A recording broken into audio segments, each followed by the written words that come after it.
Welcome to Introducing OMSC at PTS.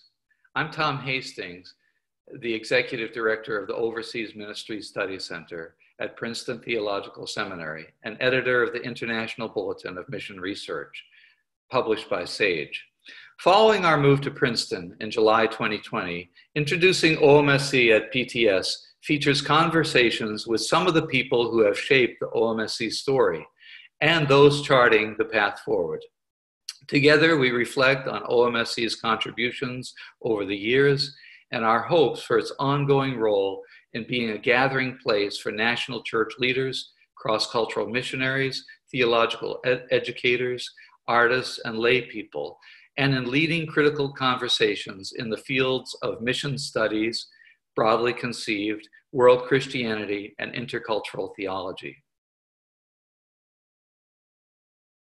A lot of women's voices are represented in these projects like Majority World Theology, which is a series of books now and things like that. But there need to be more opportunities for women to collaborate. I think that's a brilliant idea to bring women together to work on this project together at OMSC. And it fits with the history of OMSC because the founders were women. Amen. The money behind the OMSC was from women. The Doan sisters poured their funding into founding the houses of hospitality houses to provide furlough space for missionary families. That's right.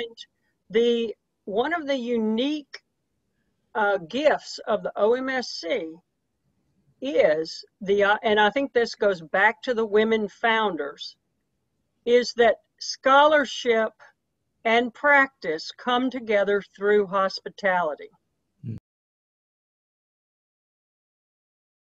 And the whole idea of interculturality is building those mutually enriching and challenging relationships between people around the world.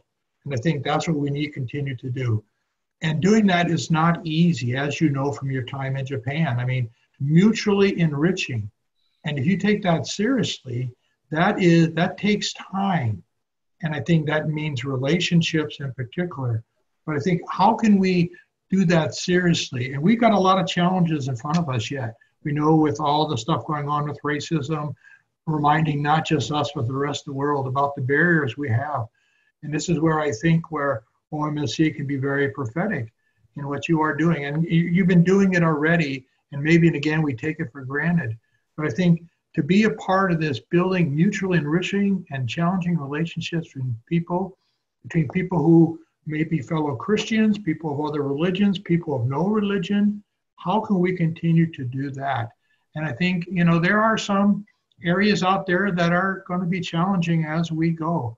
But I think it's just been great. And I think, for example, Tom, some of the future issues that you're looking at in terms of IBMR and getting Tite Tanu involved in bringing in more African scholarship and voices. I mean, that's what we're doing. We need to, again, there's that respect, mutuality that we develop, and we provide a platform of, how do we continue to move in this direction?